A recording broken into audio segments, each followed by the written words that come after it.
So when I talk about addictions, appeasement, removal of deterrence,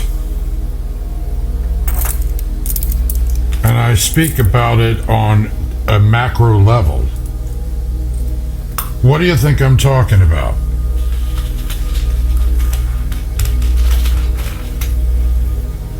And why is it that I am constantly pointing you to looking at the micros and the macros? What am I telling you? And why is it that I'm always telling you as it is for people, so too it is for nations?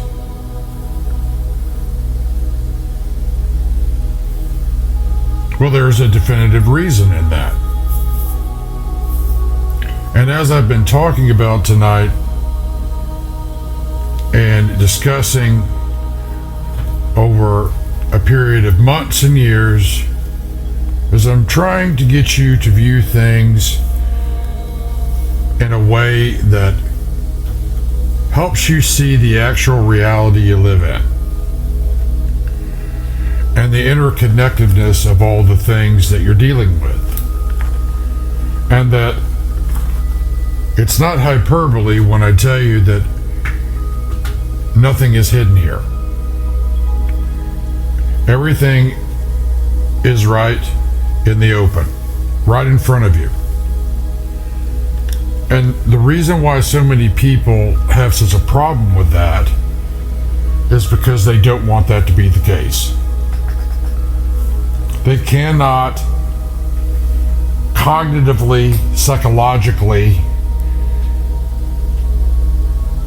from a psychological point of view, comprehend the reality of what that means for them.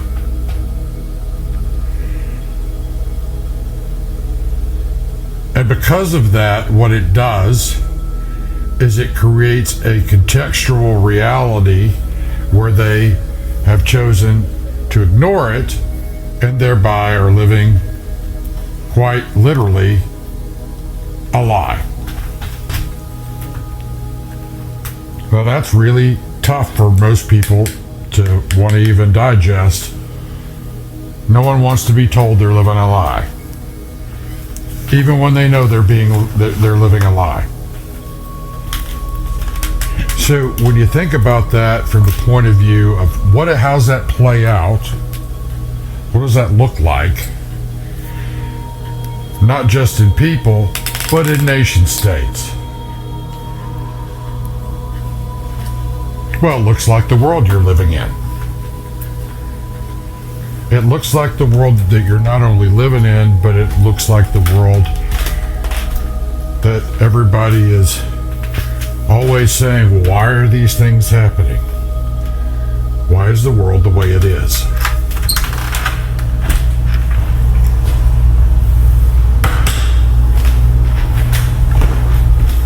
You see, when it comes down to it, everybody does know.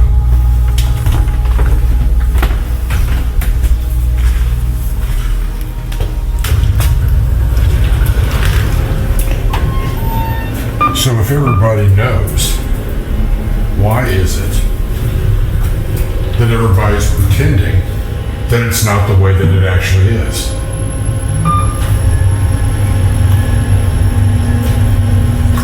Well, they do that because they're under the dominion of a domination system, both spiritually and in the temporal, finite, observable world. We would call that in Christendom, as I've said before, the world.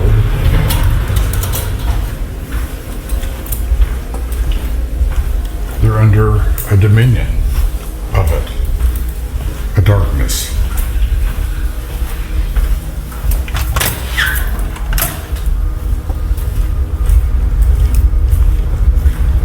And it is precisely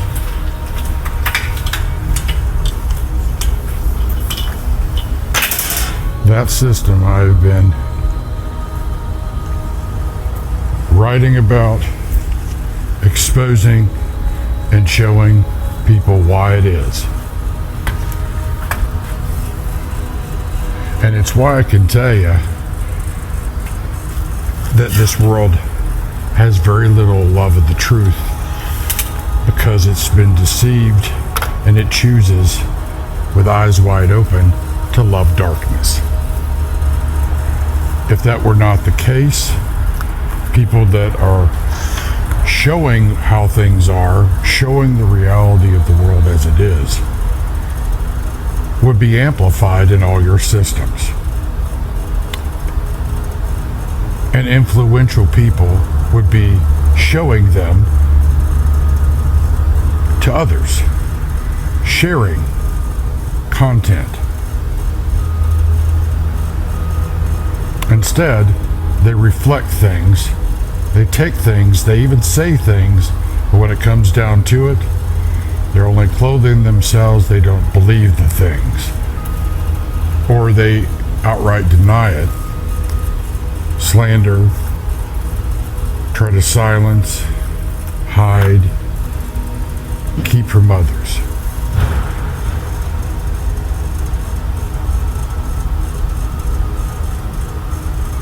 So that's a big deal.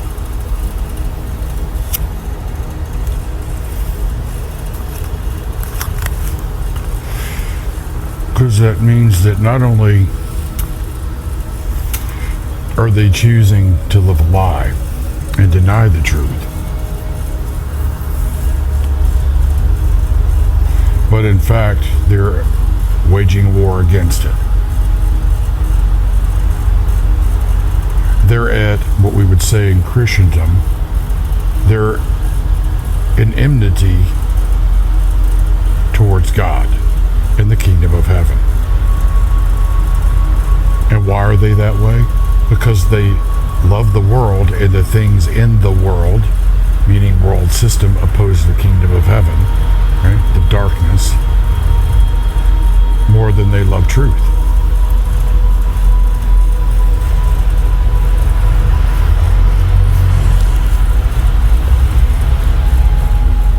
And what do you think? What kind of world do you think that creates? What kind of life do you think that creates? Duplicitous, corrupt, corruptive, a world of strife, of lawlessness, of deceptiveness, a world of injustices, criminality, suffering, pain, conflict, destruction, chaos.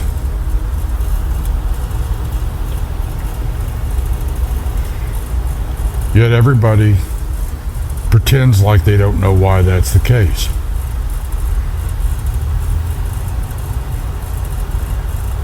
Whenever there's a terrible event that occurs, a disaster, violence committed on a big scale, people are like, well, how did we arrive here? Why is this happening? They know exactly in their hearts why it's happening. That's a very subtle form of denial.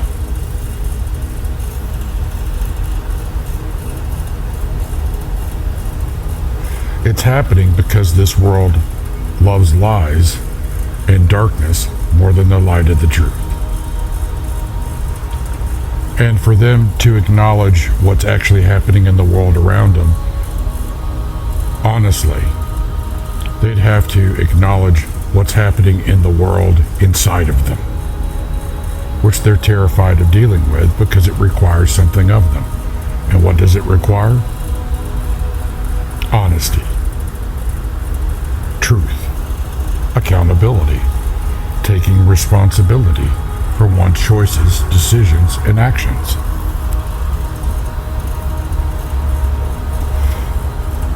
So what do you think that creates in terms of systems?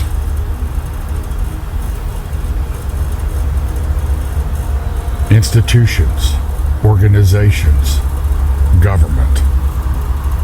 What do you think that creates?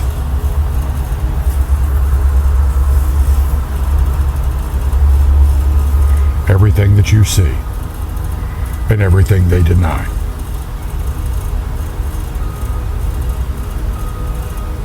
That's why the world is as it is. And what do you think they do to sustain themselves and then try to control?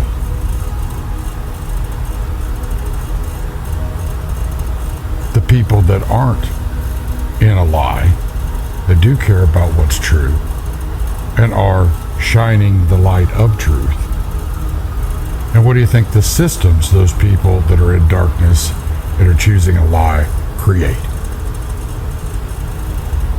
The systems that oppress the ones that aren't in it with them.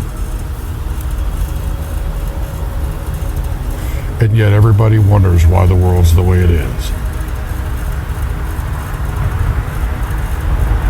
They wonder why it keeps going the way it is, and why people don't know what to believe, and they don't know how to find it, and they don't understand why things are happening the way they are.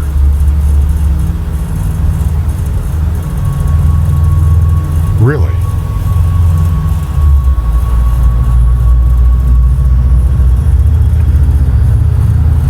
You see, the propensity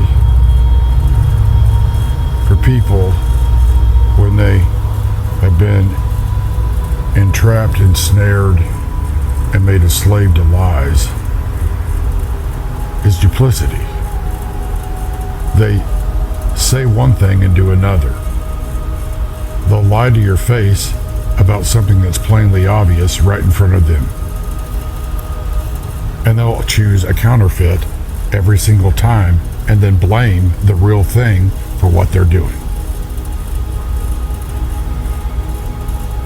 Because they are proxies, human shields, for their own shadows, which is a lie.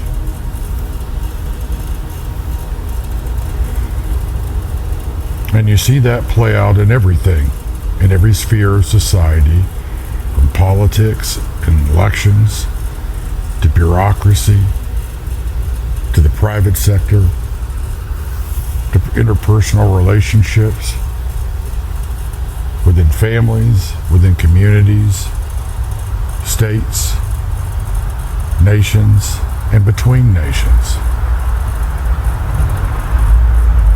Because nothing happens in a vacuum here. Yet everybody wonders why the world is the way it is. And they wonder why their governments, all the things they put their trust in, fail them. They wonder why their leaders plunder them. Their systems rip them off. Their governments turn against them, lie to them, and in many cases, throughout all of history, devour them.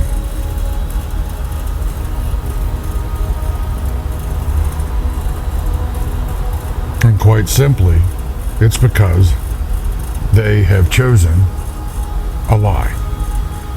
And the consequences of a lie, especially if you are in a system where you have some modicum of freedom and liberty, well, what do you think you're going to choose if you don't want the real thing? You don't want truth. What are you going to choose? You're going to choose leaders, people, places, and things, right, that are like you, because you want to see your own reflection back in them, back from them, to reinforce the lie that you're living, because that lie comes with fear, confusion, and a terror of being exposed that you're a fraud.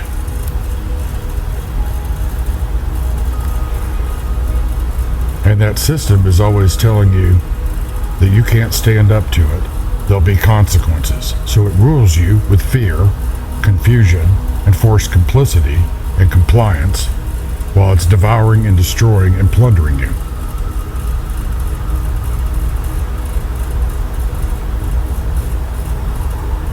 That's the world. That's the world opposed to the kingdom of heaven and the work of the kingdom of heaven and God's will on earth as it is in heaven. And it's precisely why your systems, just like people and their thinking and the things that you build, are given over to entropy, which is a movement towards what? Chaos, destruction, desolation, dissipation.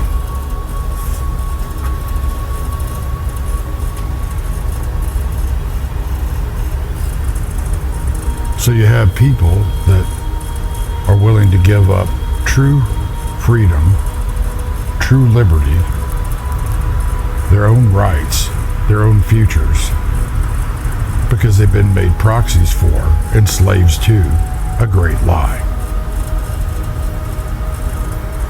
And you're seeing that play out and have been watching it play out the entirety of your lives, and now it's just obvious because you watched it play out in terms of these elections and the decisions being made all the way down to your own neighborhoods.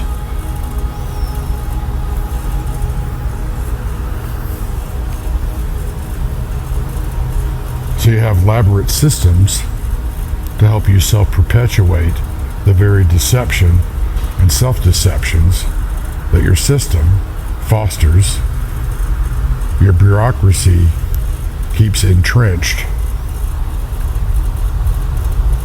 and you never ever get problems solved because, well, solving the problems means you actually have to have accountability. So everybody plays along, right, and plays the victim at some level, while people that are truly not in that are being victimized. And that comes with consequences, because now it's all being exposed.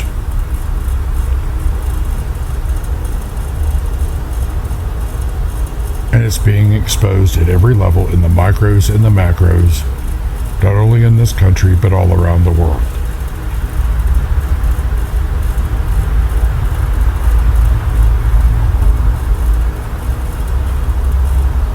Yet you still wonder why the world is the way it is. But you do know why it is the way it is. You've chosen to play along with it. You've chosen something that you know is duplicitous, and you have to live with it. And that grinds on you every day.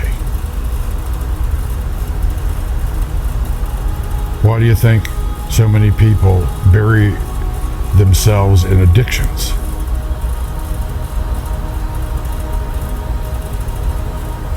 You see, it all boils down to a unity, as I've said before, a dark triad of things.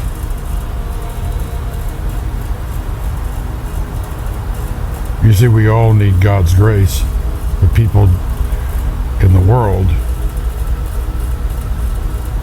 want a cheap version of it to self-justify doing the things that they continue to do, to deny their own culpability and complicity and complacency, not only in their own choices and actions and interpersonal relationships, but also beyond that, in the systems, the things they create, the systems, and even in their government and nations. They self-justify duplicity. They try to salve their consciences by doing all kinds of other things to make them feel like that they're doing rightly, when all of it's corrupted.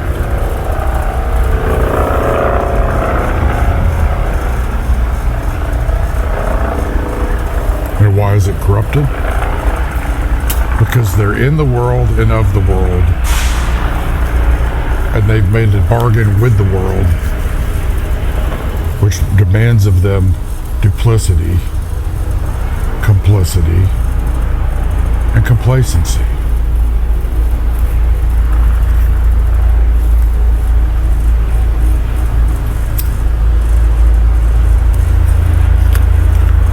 Then everybody wonders why they have terrible leaders, why their governments work ineffectively, inefficiently, and why things are lawless and corrupted. Well, it's a mirror. It's a giant mirror. Just like the internet is a black mirror. It feeds you back yourself. And it puts everybody into nice little neat, compartmentalized demographic boxes.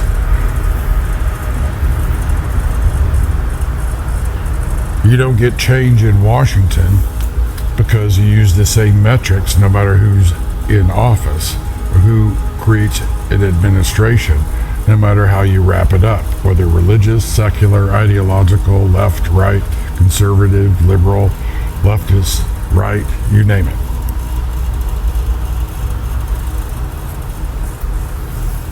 That's the world. And even if God were to provide leadership for you, you won't take it. You'll assign all those things to other people because you always want the counterfeit. Which is why it is the country is a wreck. Why it became what it is, and why it is that you have the problems that you have at scale. Because you always choose the moonlight, the reflection of the sun. You never choose the actual real thing.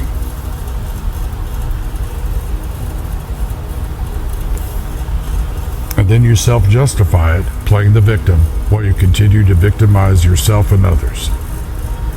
And you do that at scale too, and so do your systems, and so do your governments.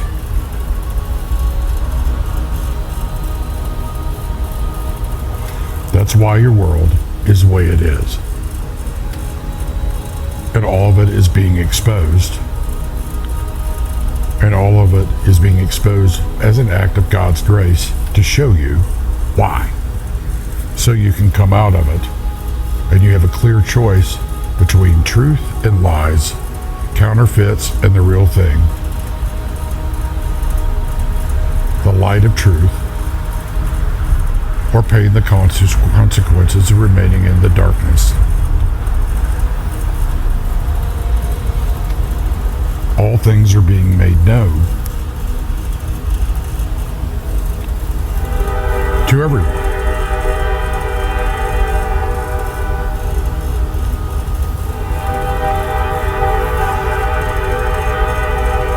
But most people still choose a lie. They choose to be duplicitous. And now you force that on people and force a system onto people that don't want it. And what do you think ultimately they're going to do?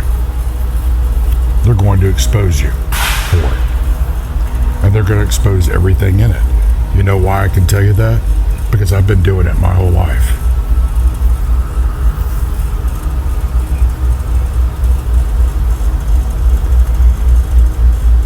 That's why I'm always saying, what you sow, you're going to reap.